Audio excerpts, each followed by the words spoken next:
Hello दोस्तों, स्वागत है आपका श्री गुरु एकेडमी में। मैं मनु वर्मा आपका शुक्रिया हार्दिक अभिनंदन करता हूं। दोस्तों, आज का हमारा टॉपिक है पर्यावरण यानी कि इन्वायरमेंट, जिसमें आज हम आपके लिए महा मैराथन क्लास 19 लेकर आए हैं, जो आपके सीटेट पेपर 1 के लिए बहुत ही ज़्यादा इंपॉर्टेंट होगी। दोस्तों, आप तो जानते हैं कि श्री गुरु एकेडमी मतलब आपका विश्वास, ठीक है। आपका विश्वास ही हमारा नाम है। तो दोस्तों, चलते हैं आज के क्वेश्चन पर। बहुत ही ज़बरदस्त सेशन होने वाला है। तो चलिए आज का क्वेश्चन देखते हैं। एक बार पहले आप सभी लोग जय हिंद लिख दीजिए, वंदे मातरम लिख दीजिए। उसके बाद हम क्या करते हैं, फटाफट से अपना सेशन स्टार्ट करते हैं, एकदम ज़बरदस्त तरीके से माइंड में सेट करने वाले, ठीक है। जी हाँ, बहुत बढ़िया। एकदम से दोस्तों चलते हैं अगले क्वेश्चन पर, ठीक है।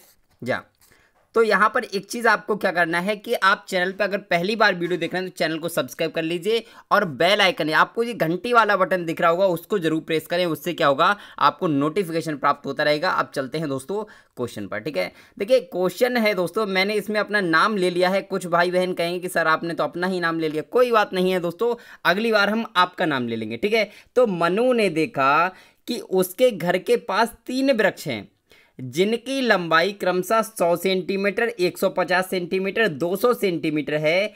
एक पक्षी जो सबसे ऊंचे 200 सेंटीमीटर वाले वृक्ष की ऊंची शाखा पर बैठा है, और दोस्तों यहां पर एक चीज और आएगी, वहीं पर अपना घोंसला बनाता है, ठीक है। तो यह पक्षी कौन सा है, शाखा पर बैठा है और वहीं पे घोंसला बनाता है दोस्तों।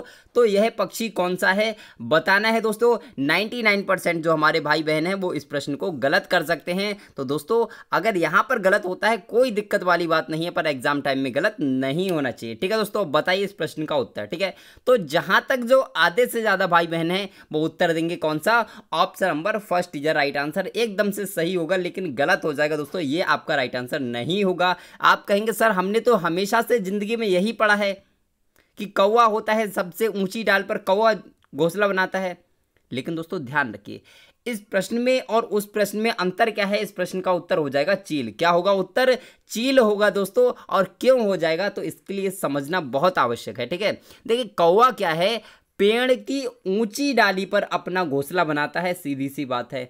पेड़ की ऊंची डाली पर अपना घोंसला बनाता है, लेकिन दोस्तों सबसे ऊंचे पेड़ पर, इसमें क्या दिया गया है, 3 पेड़ हैं, 3 पेड़ हैं, और सबसे ऊंचे पेड़ की बात की गई है, सबसे ऊंचे पेड़ की ऊंची शाखा की बात की गई। तो कौन बनाता है, चील बनाता है। इस प्रश्न में आप डिफरेंस समझेंगे, कौवा और चील के घोंसले में डिफरेंस समझेंगे कि डिफरेंस क्या है। छोटा सा डिफरेंस है कि जो कौवा होता है वो किसी भी वृक्ष की, चाहे छोटा वृक्ष हो, आपने देखा होगा कोई नीम का पेड़ है, ज़्यादा ऊंचा तो नहीं होता ना, अगर नीम का पेड़ है उसके ऊपर भी कहीं कहीं घोंसला बना लेता है, ठीक है। लेकिन चील का घोंसला आपने नहीं देखा होगा, नीचे पेड़ पर चील का घोंसला आपने नहीं देखा होगा, कौवा का तो देखा होगा एक बार के लिए, ठीक है। तो यही तो अंतर है कि आपका क्या है, किसी पेड़ की ऊंची डाली पर क्या है, कौन बनाता है, तो कौवा बनाता है। लेकिन सबसे ऊंचे पेड़ यानी कि बहुत ज्यादा ऊंचा पेड़ है, उस पेड़ की ऊंची डाली पर कौन बनाएगा, तो चील बनाएगी। बहुत ही ज्यादा सस्पेंस भरा क्वेश्चन है दोस्तों, इसीलिए मैंने अपने नाम के साथ लिया है, क्योंकि सस्पेंस को दूर करना मतलब मनु वर्मा का काम, ठीक है। चलते हैं आप दोस्तों एक प्रश्न पर, ठीक है। जी हाँ, इस प्रश्न को बताएंगे, बहुत ही मोस्ट इंपोर्टेंट प्रश्न है, कई बार आ चुका है। इसको आप अपनी कॉपी में नोट कर लीजिए यदि आपको नहीं पता है।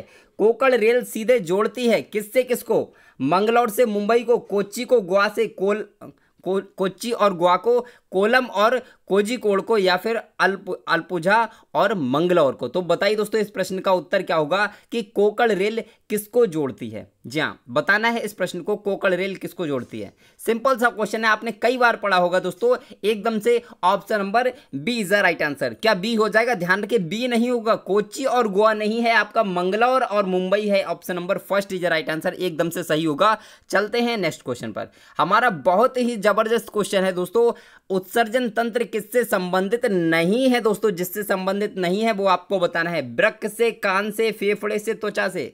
जी हाँ, बताएं बताएं दोस्तों इस प्रश्न का उत्तर क्या होगा। उत्सर्जन तंत्र किससे संबंधित नहीं है, बताएं जल्दी से कमेंट करें। तो देखिए उत्सर्जन तंत्र क्या होता है, जो किसी ना किसी चीज का हमारी बॉडी से उत्सर्जन करता है, सीधी सी चीज है। तो बताना है इस प्रश्न का उत्तर क्या होगा। तो यहां पर अगर हम बात करते हैं वृक्क, बिल्कुल उत्सर्जन तंत्र है। फेफड़े भी होते हैं, त्वचा भी होती है, त्वचा से तो आपका पसीना ही निकलता है, स्वेट, ठीक है। लेकिन जो कान होता है, कान से कुछ निकलता है? कुछ नहीं दोस्तों, किसी भी चीज का उत्सर्जन कान से नहीं होता, यानी कि option number B is the right answer, एकदम से सही हो जाएगा। चलते हैं अगले क्वेश्चन पर। बहुत ही जबरदस्त क्वेश्चन है, ठीक है दोस्तों। देखिए ग्रीन हाउस गैस और आपका ओजोन, जिसे हम O3 बोलते हैं, इससे आपके दोस्तों क्वेश्चन जरूर आता है, ध्यान रखना है। निम्नलिखित में से कौन सी ग्रीन हाउस गैस नहीं है? जो नहीं है दोस्तों वो आपको बताना है। जी हाँ, बताएं इस प्रश्न का उत्तर क्या होगा। कौन सी आपकी ग्रीन हाउस गैस नहीं है दोस्तों, बताइए। तो देखिए मैं आपको बता दूं, CO यानी कि कार्बन डाइऑक्साइड आपकी ग्रीन हाउस गैस है, बिल्कुल ठीक है दोस्तों। N2O बिल्कुल आपकी जो है ग्रीन हाउस गैस है। CH4 यानी कि मीथेन आपकी ग्रीन हाउस गैस है, लेकिन जो आपकी CO है यानी कि कार्बन मोनोऑक्साइड है, वो आपकी ग्रीन हाउस गैस नहीं है, और इसमें पूछा है नहीं, इसीलिए option number C is the right answer, एकदम से सही हो जाएगा दोस्तों। एकदम से जबरदस्त तरीके से क्वेश्चन को करते हैं, ठीक है। आप बताइए इस प्रश्न को, बहुत ही जबरदस्त प्रश्न है कि बिलियन नामक पाठ की प्रायोगिक व्याख्या हेतु विलेय के रूप में शिक्षक को कौन सा पदार्थ लेना चाहिए। बहुत ही कंफ्यूजन और एकदम से कहना चाहिए बहुत ही मोस्ट इंपोर्टेंट प्रश्न है दोस्तों, ठीक है। जी हाँ, बताएं। बिलियन पाठ की प्रायोगिक व्याख्या हेतु विलेय के रूप में शिक्षक को कौन सा पदार्थ लेना चाहिए। नारियल का तेल, नारियल का पानी, पारा, सोडियम क्लोराइड। बताएं दोस्तों इस प्रश्न का उत्तर क्या हो सकता है। जी हाँ, सभी भाई बहन कमेंट करें इस प्रश्न का उत्तर क्या होता है कि बिलियन पाठ की प्रायोगिक व्याख्या हेतु विलेय के रूप में शिक्षक को कौन सा पदार्थ लेना चाहिए। तो दोस्तों ध्यान रखिए, इस प्रश्न को अपनी कॉपी में नोट कर लीजिए। यदि आपको नहीं पता है तो option number D is the right answer, यानी कि सोडियम क्लोराइड को लेना चाहिए दोस्तों, ध्यान रखेंगे इस प्रश्न के लिए। चलते हैं अगले क्वेश्चन पर। जी हाँ, बहुत बढ़िया, चलते हैं अगले क्वेश्चन पर। और दोस्तों एक आपसे रिक्वेस्ट करना चाहूंगा, यदि अभी तक आपने कॉपी पेन नहीं ली है तो कॉपी पेन लेकर जरूर बैठिए, ठीक है, क्योंकि ये जो आज का सेशन है बहुत ही इंपॉर्टेंट। कम से कम दोस्तों 5 से 6 नंबर आपके कवर होंगे इसमें, ठीक है। इस वीडियो से 5 से 6 नंबर कवर होंगे, एकदम से लेंथी हो सकती है लेकिन बहुत ही इंपॉर्टेंट, ठीक है। तो निम्नलिखित में से जीवन प्रक्रियाओं का कौन सा युग्म पेड़ पौधों और जीव जंतुओं दोनों में मिलता है दोस्तों, ये आपको बताना है।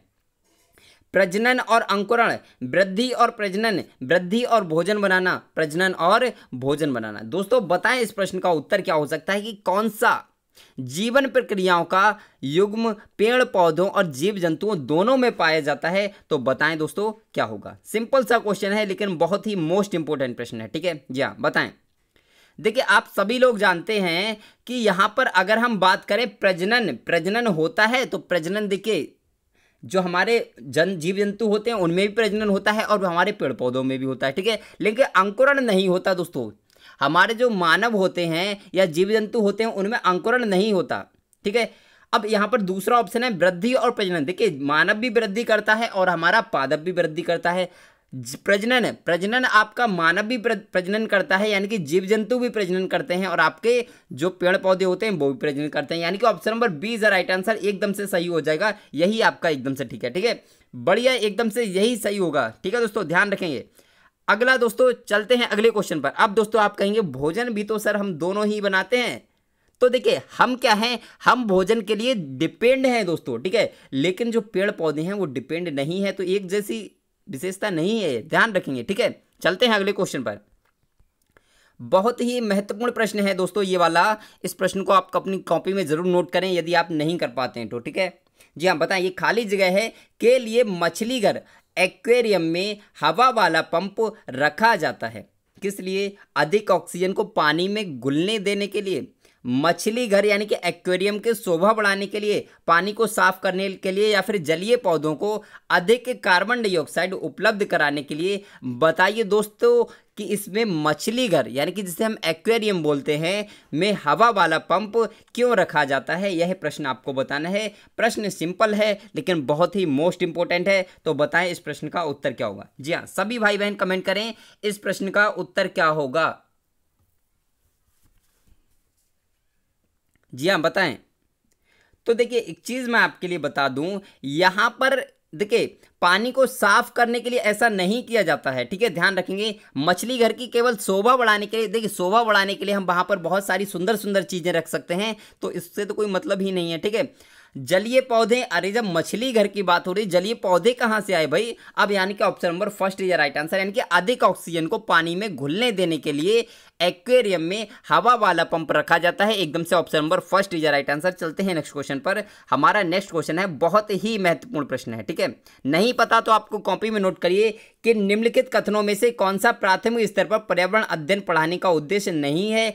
प्राकृतिक व सामाजिक वातावरण के बारे में उत्सुकता जगाना, बसा को खोजने की प्रक्रिया में लगाना तथा व्यावहारिक क्रियाएं करवाना जो संज्ञानात्मक और मशलात्मक कौशलों के विकास में सहायक होती है, बच्चों पर आकलन के लिए शब्दावली और परिभाषा का बोझ डालना, और नेक्स्ट है आपका जीवन और वातावरण से सरोकार रखने वाले मूल्यों को आत्मसात करना। तो बताएं दोस्तों इस प्रश्न का उत्तर क्या हो सकता है? जी हाँ, बताएं दोस्तों इस प्रश्न का उत्तर क्या हो सकता है?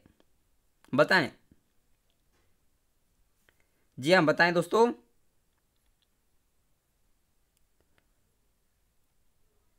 देखिए अगर मैं इस प्रश्न की बात करता हूं तो यहां पर प्राकृतिक व सामाजिक वातावरण के बारे में उत्सुकता जगाना, तो बिल्कुल दोस्तों एकदम से सही है, लेकिन इसमें तो नहीं पूछा है, तो इसीलिए मैं आपसे कहता हूं कि जहां पर नहीं दिखे वहां पर आपको क्या करना है, पहले ही अंडरलाइन कर लेना है, जिससे कि आपका क्वेश्चन कभी भी गलत ना हो, ठीक है। अगला है कि बसा को खोजने की क्रियाओं में लगाना तथा व्यावहारिक क्रियाएं करवाना जो संज्ञानात्मक और मनश्चालक कौशलों के विकास में सहायक होती हैं। तो क्या ये हो सकता है? तो देखिए ये वाला भी आपका एकदम से सही है दोस्तों, ठीक है। बच्चे से खोज करानी है, बच्चे को काफ़ी चीज़ें दिखानी कि बेटा बसा किसमें ज़्यादा होती है, इसमें प्रोटीन ज़्यादा होता है, इसमें प्रोटीन ज़्यादा होता है, इसमें बसा ज़्यादा होती है, इसमें आपका विटामिन ज़्यादा होती है, सारी चीज़ें बताना है, तो एकदम से सही होगा। बच्चों पर आकलन के लिए शब्दावली और परिभाषा का बोझ डालना, अरे रटवाना है, बोझ डालना, बोझ को तो वैसे ही कम किया जा रहा है भाई, यानी कि option number C is the right answer, एकदम से सही होगा। और दोस्तों चलते हैं नेक्स्ट क्वेश्चन पर, बहुत ही अच्छा क्वेश्चन है जी ये वाला। इस प्रश्न को बताएंगे दोस्तों क्या हो सकता है इस प्रश्न का उत्तर, कि पर्यावरण अध्ययन की पाठ्य पुस्तक में रेलवे टिकट का एक नमूना दिखाना, ठीक है। बच्चों को रेल के किराए के बारे में बताता है। देखिए क्या हुआ कि एक शिक्षक ने क्या किया, एक टिकट का नमूना दिखाया, तो वो क्यों दिखा रहा है, कहने का मतलब यह है कि वो दिखा क्यों रहा है दोस्तों, जी हाँ। तो यहां पर अगर हम इस प्रश्न की बात करते हैं तो बच्चों को रेल टिकट के बारे में बताता है, तो ये गलत हो जाएगा। रेल टिकट ऐसा होता है, उसके लिए तो कुछ और भी कर सकता है, केवल एक ये उद्देश्य नहीं हो सकता कि रेल का किराए के बारे में, ठीक है, किराए के बारे में नहीं है। टिकट में प्रयुक्त विभिन्न संक्षिप्त अक्षरों का ज्ञान उपलब्ध कराता है। देखिए कहीं ना कहीं हो सकता है कि उसमें बहुत सारी चीज़ें होती हैं, उनके बारे में ज्ञान उपलब्ध कराता है, हो सकता है, ठीक है। निष्कर्ष पर पहुंचने की बच्चों की कुशलता का विकास करता है, बिल्कुल गलत है दोस्तों। टिकट दिखाने से कौन सा निष्कर्ष पर पहुंचा जा रहा है, बिल्कुल गलत हो जाएगा। नेक्स्ट है कि बच्चों को वास्तविक जानकारी से अंतःक्रिया करने का अवसर देता है, साथ ही अवलोकन की कुशलता का विकास करता है। एकदम से दोस्तों option number D is the right answer. हमेशा ध्यान रखिए बच्चे को अगर पढ़ाया जा रहा है अंतःक्रिया के द्वारा, सामाजिक अंतःक्रिया के द्वारा, या फिर जीवन के मतलब स्कूल के बाहरी जीवन से पढ़ाया जा रहा है जोड़कर, तो वो आपका हमेशा राइट आंसर होता है, ध्यान रखिए इस प्रश्न के लिए, ठीक है। चलते हैं अगले प्रश्न पर, और हमारा अगला प्रश्न है दोस्तों, जी हाँ, इस प्रश्न को देखिए दोस्तों, बीज अंकुरण की अवधारणा को इस तरह सबसे बेहतर तरीके से पढ़ाया जा सकता है। कक्षा में अंकुरित बीजों को दिखाना और अंकुरण की प्रक्रिया को स्पष्ट करना, क्या यह हो सकता है? प्रश्न को पहले समझ लीजिए दोस्तों। हमेशा आपसे कहता हूं, मैं हमेशा कहता हूं कि जब तक आपको प्रश्न समझ में नहीं आता तब तक आप आंसर मत दीजिए, चाहे प्रश्न को एक बार पढ़ना पड़े, 2 बार पढ़ना पड़े या 3 बार पढ़ना पड़े, लेकिन जब तक आपको समझ में नहीं आता तब तक आप प्रश्न को मत लगाइए, ठीक है। तो बताएं कि बीज अंकुरण की अवधारणा को इस तरह सबसे बेहतर तरीके से पढ़ा जा सकता है। जी हाँ बताएं दोस्तों इस प्रश्न का उत्तर क्या होगा? कक्षा में अंकुरित बीजों को दिखाना और अंकुरण की प्रक्रिया को स्पष्ट करना, क्या यह हो सकता है? तो ये हो सकता है, कहीं ना कहीं हो सकता है, आप कहोगे हो सकता है, ठीक है, लेकिन हम सभी ऑप्शंस देखना बहुत जरूरी है। कभी भी यदि आपको लगे कि अरे ये वाला सही है, अचानक से नहीं लगाना है, सारे ऑप्शंस को पहले क्लियरली पढ़ना है, उसके बाद ही लगाना है। बोर्ड पर चित्र बनाते हुए अंकुरण के चरणों को प्रदर्शित करना। नेक्स्ट है बीज बोने, अंकुरण के विभिन्न चरणों का अवलोकन करने और उनका चित्र बनाने की गतिविधि को बच्चों को निष्पादित करने के लिए कहना, ठीक है। नेक्स्ट है अंकुरित बीजों की फोटो दिखाना। तो बताइए दोस्तों इस प्रश्न का उत्तर क्या होगा। तो आप सभी लोग जानते हैं, बिल्कुल सही आ रहा है आप सभी लोगों का कि इस प्रश्न का उत्तर क्या होगा। जी हाँ, बीज बोने, अंकुरण के विभिन्न चरणों का अवलोकन करने और उनका चित्र बनाने की गतिविधि को बच्चों को निष्पादित करने के लिए कहना, यही आपका क्या होगा, अंकुरण को सबसे अच्छे तरीके से पढ़ाया जा सकता है। चलते हैं दोस्तों नेक्स्ट प्रश्न पर, ठीक है। जी हाँ, तो इस प्रश्न को दोस्तों देखते हैं हम यहाँ पे, ठीक है। तो ये प्रश्न है दोस्तों, इस प्रश्न को थोड़ा सा पढ़ने से पहले मैं आपको 1 मिनट लूंगा, मात्र 1 मिनट लूंगा। मेरी 1 मिनट की बात सुन लीजिए, कहीं जाइए मत दोस्तों, ठीक है। आप क्या होता है, मैं कुछ भी अगर बोलता हूं तो आप हट के चले जाते हो। एक बहुत ही इंपॉर्टेंट बात बोलने वाला हूं। देखिए दोस्तों, क्या होता है, आपका कोई भी सब्जेक्ट है, आपको सभी को पता है कि आपका जो 60% है वो पेडागोजी आता है सीटेट में, और 40% आपका क्या आता है, तो आपके फैक्ट आते हैं, ठीक है। देखिए आपने कौरव और पांडवों का नाम सुना होगा, ठीक है, कौरव और पांडवों का बहुत अच्छे से नाम सुना होगा। तो कौरवों के पास क्या थी, बहुत बड़ी सेना थी। क्या थी, बहुत बड़ी सेना थी। सेना का मतलब यह है सेना भी ज्यादा थी और वो लोग भी बहुत ज्यादा थे, ठीक है, 100 के करीब थे, 100 से ज्यादा ही थे। तो आप जानते हैं ये चीज। लेकिन पांडव कितने थे, पांडव केवल 5 थे, ठीक है। तो यहां पर आपको क्या करना है, पांडव क्यों जीत गए, क्योंकि उनके पास कुछ टेक्निक्स थे, ठीक है। वो किसके थ्रू काम कर रहे थे, तो यानी कि वो श्री कृष्ण जी के काम कर रहे थे, जो उन्हें बहुत ही ज्यादा अच्छी गाइडेंस दे रहे थे, ठीक है। तो गाइडेंस का बहुत जरूरी है। तो मैं आपको जो गाइडेंस दे रहा हूं ना, देखिए कौरवों के पास गाइडेंस देने वाला कोई सही नहीं था, ठीक है, इसीलिए वो भटक गए थे। हालांकि ज्यादा थे, बहुत कुछ था उनके पास, ठीक है, लेकिन गाइडेंस बहुत जरूरी है। तो मैं आपको गाइडेंस दे रहा हूं, उसका दोस्तों पूरा फायदा उठाइए। मैं चाहता हूं कि आप सीटेट में 105 प्लस का स्कोर जो है उसको अचीव करें, और यदि आपका एग्जाम आगे बढ़ता है, डेट बढ़ती है, तो आपका जो स्कोर होगा वो मैं आपको 120 प्लस स्कोर कराऊंगा, गारंटेड दोस्तों। लेकिन जितना मैं कराता हूं उतना आपको करना पड़ेगा, उसमें से अगर आप छोड़ते हैं तो आपकी जिम्मेदारी होगी, ठीक है। अब बताइए कि कृतिका जो घर में अधिक बात नहीं करती, वह विद्यालय में बहुत बोलती है। वह कक्षा कक्ष में चर्चाओं में सक्रिय रूप से हिस्सा लेती है। यह प्रदर्शित करता है कि विद्यालय एक ऐसा स्थान है जहां उसके विचारों को सम्मान मिलता है। शिक्षक यह मांग करता है कि बच्चों को विद्यालय में अधिक बोलना चाहिए। वह अपना घर बिल्कुल पसंद नहीं करती, या फिर विद्यालय कृतिका की कक्षा में अनुशासन रखने में असफल है। तो बताइए दोस्तों इस प्रश्न का उत्तर क्या हो सकता है। जी हाँ, बताएं बताएं दोस्तों इस प्रश्न का उत्तर क्या हो सकता है। तो आप लोग इस प्रश्न में थोड़ा सा कंफ्यूज हो सकते हैं, तो किसी भी प्रकार की कंफ्यूजन मत रखिए दोस्तों। यहां पर मैं आपको बताना चाहूंगा, चाहे अध्यापक हो या बच्चा हो, सभी के लिए क्या चाहिए, एक रेस्पेक्ट चाहिए, ठीक है। जैसे आपके लिए रेस्पेक्ट चाहिए, वैसे ही एक टीचर के लिए भी रेस्पेक्ट चाहिए, ठीक है। तो इसका राइट आंसर क्या हो जाएगा, आप समझ गए होंगे। विद्यालय एक ऐसा स्थान है जहां उसके विचारों को सम्मान मिलता है, इसीलिए वो वहां पे बोलती है। और घर पे सम्मान नहीं मिलता होगा, इसलिए नहीं बोलती है, सीधी सी बात है। Option number first is a right answer. Simple तरीके से समझना है दोस्तों, ठीक है। देखिए रट्टा मार प्रणाली को दूर रखना है, बिल्कुल भी ध्यान रखना है। मैं कभी भी रटने पर जोर नहीं देता। मैं भी यहाँ पर बात करेंगे निम्नलिखित में से कौन सा प्रतिभाशाली की बात की जा रही है दोस्तों। इस प्रश्न को जरूर याद रखेंगे कि प्रतिभाशाली होने का संकेत नहीं माना जाता, नहीं की बात की जा रही, ठीक है। सृजनात्मक विचार होना बिल्कुल सही है दोस्तों। अभिव्यक्ति में नवीनता होती है, जिज्ञासा भी होती है, लेकिन बहुत सी सामग्री शीघ्रता से याद कर लेना, क्या ये होता है, क्या ये होता है? यदि मैं आपसे पूछता हूं तो क्या हो जाएगा? जी हाँ, बताएं। तो ध्यान रखिए दोस्तों, यहां पर आप थोड़ा सा कंफ्यूज हो गए कि जो प्रतिभाशाली होता है वो क्या करता है, बहुत सारी चीजों को याद कर लेता है, हमने तो यही पढ़ा है। फिर ये कैसे आपने बता दिया सर, ठीक है ना। कुछ लोग इसमें थोड़ा सा कंफ्यूज हो रहे होंगे दोस्तों। तो ध्यान रखिए, यहां पर आपके लिए बताना चाहूंगा कि जो सृजनात्मक विचार होता है दोस्तों, ध्यान रखेंगे। सृजनात्मक आप कहेंगे कि सृजनात्मक तो अलग होता है, वो तो अपसारी चिंतन में आता है। तो यहाँ पर चिंतन की बात नहीं की जा रही है ना। देखिए जरूरी नहीं है कि प्रतिभाशाली है तो तुरंत याद कर लेगा, ये जरूरी नहीं है, ध्यान रखना इस चीज के लिए, ठीक है। प्रतिभाशाली होने का तात्पर्य ये नहीं है कि आपने बताया और उसने तुरंत याद कर लिया, ऐसा नहीं है। तो यानी कि option number D is the right answer. चलते हैं नेक्स्ट क्वेश्चन पर। समझ गए होंगे दोस्तों, और आपको अगर वीडियो अच्छी लग रही हो तो एक बार लाइक शेयर सब्सक्राइब कर सकते हैं और बेल आइकन को जरूर प्रेस करें, ठीक है। चलते हैं अगले क्वेश्चन पर, और इस प्रश्न का उत्तर बताइए कि विशेष आवश्यकता वाले बच्चों को शिक्षा उपलब्ध करानी चाहिए सामान्य बच्चों के साथ, विशेष विद्यालयों में माता पिता की उपस्थिति में, विशेष विद्यालयों में सामान्य शिक्षकों के द्वारा, या फिर विशेष विद्यालयों में विशेष शिक्षकों के द्वारा। बताएं दोस्तों इस प्रश्न का उत्तर क्या होगा। जी हाँ बताएं। तो देखिए, अगर मैं इस प्रश्न की बात करता हूं तो विशेष आवश्यकता वाले बच्चों को शिक्षा उपलब्ध करानी चाहिए। बताएं दोस्तों किस प्रकार से विशेष आवश्यकता वाले बच्चों की बात की जा रही है। तो हालांकि मैं हमेशा आपसे क्या कहता हूं, मैं हमेशा आपसे कहता हूं कि कभी भी आपके लिए जब इस प्रकार का दिया जाएगा कि विशेष आवश्यकता वाले बच्चों को शिक्षा उपलब्ध करानी चाहिए सामान्य बच्चों के साथ, विशेष विद्यालयों में माता पिता की उपस्थिति में, तो ये तो गलत हो जाएगा। विशेष विद्यालयों में सामान्य शिक्षकों के द्वारा क्या ये हो सकता है, तो आप कहोगे दोस्तों ये आपका हो जाएगा क्या। तो देखिए, विशेष विद्यालयों में सामान्य शिक्षकों के द्वारा नहीं होना चाहिए। जब विशेष विद्यालय हैं तो सामान्य शिक्षक क्यों होने चाहिए, शिक्षक भी विशेष होने चाहिए। अब आपका दो ऑप्शन बचा, सामान्य बच्चों के साथ और आपका विशेष विद्यालयों में विशेष शिक्षा के द्वारा।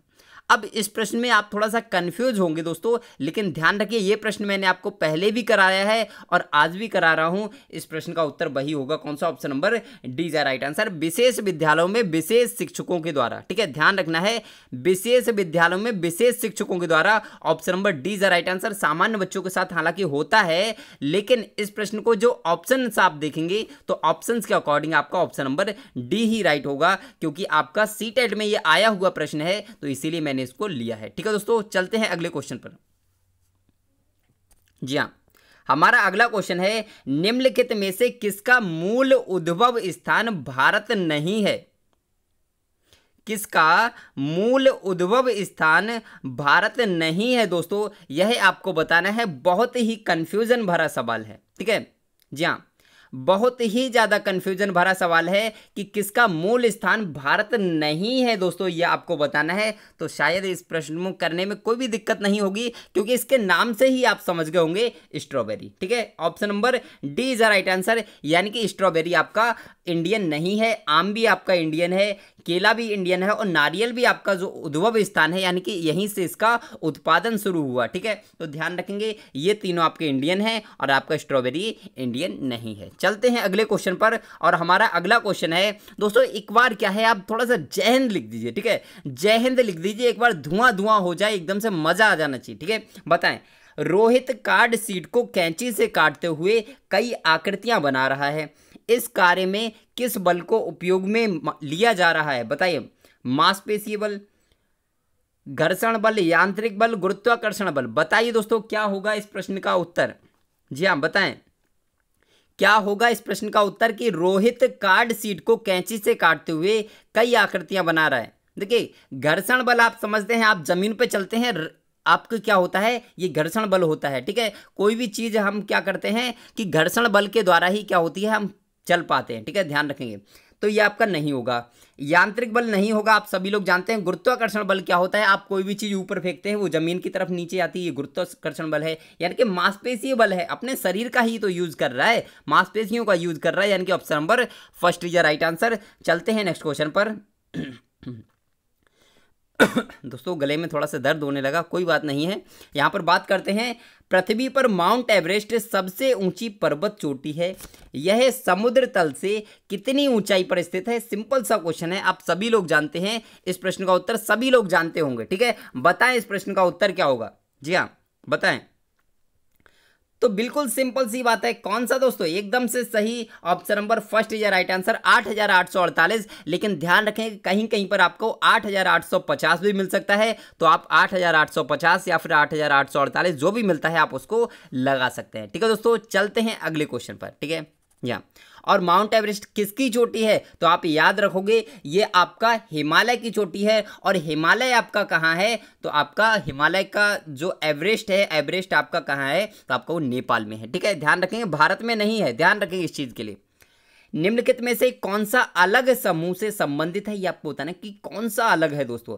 स्कर्वी, रिकेट्स, रतौंधी, रेबीज, बताएं बताएं। थोड़ा सा लॉजिक लगाना है, आप इस प्रश्न को कर पाएंगे, आप थोड़ा सा लॉजिक लगाते हैं तो, ठीक है। जी हाँ, बताएं इस प्रश्न का उत्तर क्या होगा, बताएं दोस्तों इस प्रश्न का उत्तर क्या होगा। जी हाँ, बिल्कुल सही है दोस्तों। स्कर्वी आपका, रिकेट्स, रतौंधी, ये सब क्या है, ये सब आपके दोस्तों किससे होते हैं, तो आपके विटामिन की कमी से होते हैं। लेकिन रेबीज एक कुत्ते के काटने से होता है, यानी कि option number D is the right answer, एकदम से सही हो जाएगा, ये अलग है दोस्तों। अब बात करते हैं कि जो रतौंधी है, ठीक है, रतौंधी है। अब रतौंधी जो है किसकी कमी से होता है, तो ध्यान रखिए रतौंधी आपका विटामिन ए की कमी से होता है, ठीक है, ध्यान रखेंगे। और अगर हम बात करें दोस्तों, जो स्कर्वी होता है वो आपका विटामिन सी की कमी से होता है, और रिकेट्स आपका विटामिन डी की कमी से होता है, जिसे सूखा रोग बोलते हैं। और ये जो बच्चों में होता है तो रिकेट्स बोलते हैं, लेकिन जब बड़ों में होता है तो उसे ऑस्टोमलेशिया बोलते हैं दोस्तों, ध्यान रखेंगे। चलते हैं अगले क्वेश्चन पर। और जो आपका रिकेट्स है इसमें क्या होता है, हड्डियां कमजोर हो जाती हैं बहुत ज्यादा, ठीक है। जी हाँ, आपकी तो नहीं हो रही है दोस्तों, बता देना यदि आपकी हो रही हो तो, ठीक है। थोड़ा कॉमेडी भी होनी चाहिए दोस्तों, ठीक है। अब बात करते हैं कि देखिए एक चीज़ मैं आपके लिए बताना चाहूँगा, हमेशा ज़िंदगी में हंसते रहिए, हंसना बहुत ज़रूरी है। सीखने का और हंसने का उतना ही बड़ा तालमेल है जितना आपका एक पहिए और आपका गाड़ी का होता है, यानी कि गाड़ी के बिना पहिया नहीं, यानी कि पहिए के बिना गाड़ी नहीं चल सकती, उसी प्रकार से हंसने के बिना सीखना नहीं हो सकता, लर्निंग नहीं हो सकती, ध्यान रखना इस चीज़ को। इंद्रधनुष में रंगों के क्रम क्या है, ये आपको बताना है, बहुत सिंपल और इंपॉर्टेंट क्वेश्चन है। बैंगनी, नीला, हरा, पीला, नारंगी, नीला, जामुनी, लाल, बताएं दोस्तों क्या ये हो सकता है। बैंगनी, लाल, नीला, नील जामुनी, नीला नहीं है ये, नील जामुनी अलग है और नीला अलग है, ठीक है। हरा, पीला, नारंगी, बैंगनी, नील जामुनी, पीला, नारंगी, लाल, नीला, हरा, या फिर आपका ये वाला है कि बैंगनी, नील जामुनी, नीला, हरा, पीला, नारंगी, लाल। बताएं दोस्तों इस प्रश्न का उत्तर क्या होगा। आप सभी लोग यदि जानते हो इस प्रश्न का उत्तर तो सिंपल सा एक तरीका है इस प्रश्न का, बताएं। जी हाँ, बिल्कुल सही, option number D is the right answer, option number D is the right answer. तो आपने पढ़ा भी होगा कि विवग्योर, एक वर्ड लिखते हैं हम विवग्योर, ठीक है, विवग्योर, विवग्योर, इस तरीके से हम इसको बता सकते हैं दोस्तों, ठीक है। क्योंकि आप जानते हैं बी से क्या हो जाएगा, वायलेट, बी से वायलेट, आई से क्या हो जाएगा, जी हाँ बताएं, आई से क्या हो जाएगा, मुझे एक्जेक्टली ध्यान नहीं आ रहा, आई से क्या होगा, आई से क्या होगा, जल्दी से कमेंट करें। मुझे एक्जेक्टली ध्यान नहीं आ रहा है, एकदम से कभी कभी होता है ना कि मतलब जुबान पे होती है चीज़, एकदम से मतलब बाहर नहीं निकलती, वो हो रहा है, ठीक है। बताएं बताएं दोस्तों। जी हाँ, कोई बात नहीं, मैं आपको कमेंट कर दूंगा, अगर आप नहीं बता रहे तो बाद में कमेंट कर दूंगा मैं। और वी से क्या हो जाएगा आपका ब्लू, और यहाँ जी से क्या हो जाएगा ग्रीन, और वाई से क्या हो जाएगा, तो वाई से आप जानते हैं येलो, ओ से क्या हो जाएगा ऑरेंज, और आपका आर से क्या हो जाएगा रेड हो जाएगा। सिंपल तरीके से चलते हैं अगले क्वेश्चन पर, ठीक है, चलते हैं अगले क्वेश्चन पर। और दोस्तों आपको समझ में आ गया होगा। और एक चीज़ आप और जान लीजिए कि यदि आपको फ्री बुक्स, नोट्स, PDF वगैरह कुछ भी चाहिए और प्रॉपर तरीके से क्लास चाहिए तो आप हमारे टेलीग्राम चैनल को ज्वाइन कर लीजिए, जो आपको वीडियो को डिस्क्रिप्शन में आपको उसके टेलीग्राम चैनल की लिंक मिल जाएगी। इस प्रश्न का उत्तर बताइए दोस्तों, ठीक है। कच्चे तेल का उपयोग किया जाता है किसको बनाने में, डामर बनाने में, प्लास्टिक बनाने में, पेंट बनाने में, औषधियां बनाने में, ड्राई क्लीनिंग में, बताइए दोस्तों इस प्रश्न का उत्तर क्या होगा। जी हाँ, बहुत इंपॉर्टेंट प्रश्न है दोस्तों, ध्यान रखना है। तो देखिए आपको अगर नहीं पता है तो सुन लीजिए, इस प्रश्न का जो उत्तर है वो कहीं ना कहीं कच्चे तेल का उपयोग डामर बनाने में किया जाता है दोस्तों, ध्यान रखेंगे। प्लास्टिक बनाने में भी किया जाता है, पेंट को बनाने में भी कच्चे तेल का उपयोग किया जाता है, औषधियों को बनाने में भी, और डाई किलिंग में भी, यानी कि उपर्युक्त सभी, यानी कि option number D is the right answer, एकदम से सही हो जाएगा, ठीक है दोस्तों। चलते हैं अगले क्वेश्चन पर। जी हाँ, इस प्रश्न का उत्तर बताएंगे। टाइलिन एंजाइम पाया जाता है लार में, जठर रस में, अग्नाशय रस में, कोई नहीं, बताएं दोस्तों। टाइलिन आप सभी लोग जानते हैं इस प्रश्न का उत्तर, इस प्रश्न का उत्तर आप सभी लोग जानते हैं दोस्तों, बताएं। जी हाँ, कोई बात नहीं दोस्तों, एकदम से बढ़िया। तो इस प्रश्न का जो उत्तर होगा वो क्या होगा, तो ध्यान रखिए टाइलिन नामक एग्जाम आपका लार में पाया जाता है। ध्यान रखें, लार में पाया जाता है। और एक क्वेश्चन और आता है दोस्तों, हमारे शरीर की सबसे बड़ी हड्डी कौन सी है, तो आप याद रखोगे फीमर है, जो आपकी जांग में पाई जाती है। एक क्वेश्चन और आता है कि हमारे ह्यूमन बॉडी में सबसे छोटी हड्डी कौन सी है, तो आप कहोगे स्टेपीज है, जो आपकी कान में पाई जाती है। दोस्तों सिंपल तरीके से, एकदम से मजेदार तरीके से सीखना है, ठीक है। अब बात करते हैं, कांदला बंदरगाह कहाँ स्थित है, उड़ीसा में, मुंबई में, गुजरात में, चेन्नई में, बताएं दोस्तों। कांडला बंदरगाह की बात की जा रही है, सिंपल क्वेश्चन है, आप सभी लोग जानते हैं। देखिए एक चीज़ आपने देखा होगा दोस्तों, इतनी देर आपने पढ़ा, मैं कभी आपके साथ टाइम पास नहीं करता। आपने बहुत सारे लोग देखे होंगे जो मतलब क्वेश्चन 10 कराते हैं, लेकिन आपका समय 1 घंटा बर्बाद करते हैं, लेकिन मैं वो काम नहीं करता, ठीक है। मुझे आपका एग्ज़ाम चाहिए, और एग्जाम के साथ साथ उसका क्या चाहिए, परिणाम चाहिए दोस्तों, ठीक है। क्योंकि श्री गुरु एकेडमी मतलब परिणाम आपका विश्वास, ठीक है। अब बात करते हैं इस प्रश्न की, तो आप सभी लोग जानते हैं जो कांडला बंदरगाह है वो आपका कहाँ स्थित है, गुजरात में स्थित है, यानी कि option number C is right answer. चलते हैं अगले क्वेश्चन पर। और दोस्तों इतना पढ़ने के बाद यदि आपको लग रहा हो कि सर की मेहनत बहुत ही जबरदस्त है, आपको बहुत अच्छे क्वेश्चन कराए हैं, तो एक बार लाइक, शेयर, सब्सक्राइब और बेल आइकन को प्रेस कर दीजिए। और दोस्तों अपने भाई बहन मतलब जितने भी लोग हैं आपके, अपने श्री गुरु एकेडमी परिवार को बढ़ाने के लिए सबको शेयर करिए, ठीक है। सेतु भारत कार्यक्रम की शुरुआत कब हुई दोस्तों, बताना है आपको। 2015, 2016, 2012, 2019, बताएं दोस्तों। सेतु भारत कार्यक्रम की शुरुआत कब हुई, बताएं। तो ध्यान रखेंगे, सेतु भारत कार्यक्रम की शुरुआत 2016 में हुई थी दोस्तों। एकदम से महत्वपूर्ण प्रश्न है। चलते हैं अगले क्वेश्चन पर।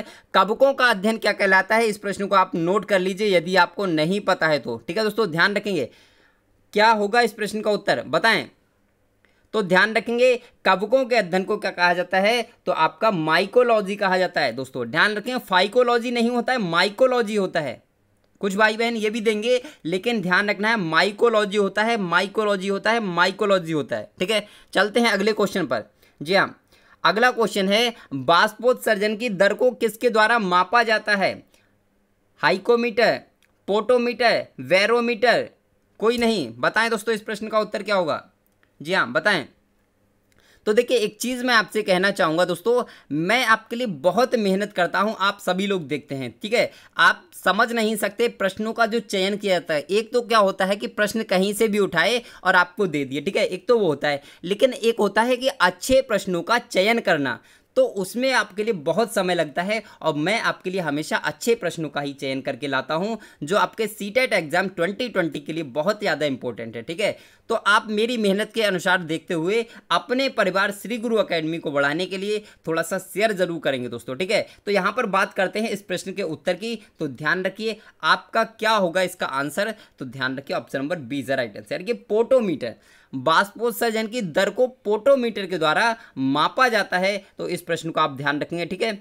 अब बैटोमीटर तो कुछ होता नहीं है, बैरोमीटर होता है दोस्तों, ठीक है। बैटोमीटर कुछ नहीं होता, और हाइकोमीटर नहीं होता, हाईग्रोमीटर होता है, ठीक है।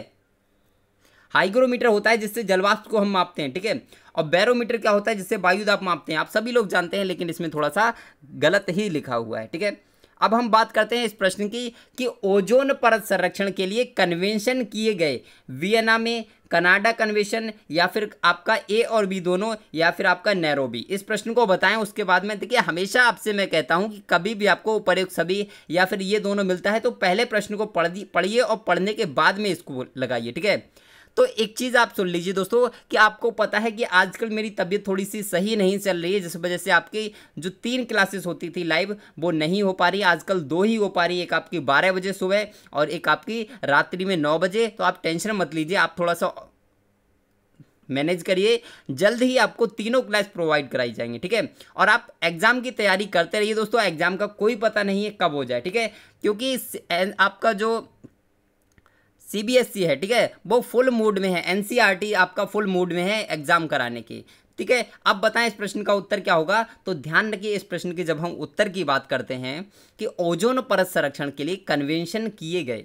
कब किए गए दोस्तों, तो ध्यान रखेंगे आपका वियना कन्वेंशन यानी कि वियना में भी हुआ था। और अगर हम बात करें क्या कनाडा में हुआ था, तो आपका कनाडा में भी हुआ था। ठीक है, वियना कन्वेंशन भी हुआ था और कनाडा कन्वेंशन भी हुआ था, यानी कि option number C is the right answer, एकदम से सही होगा।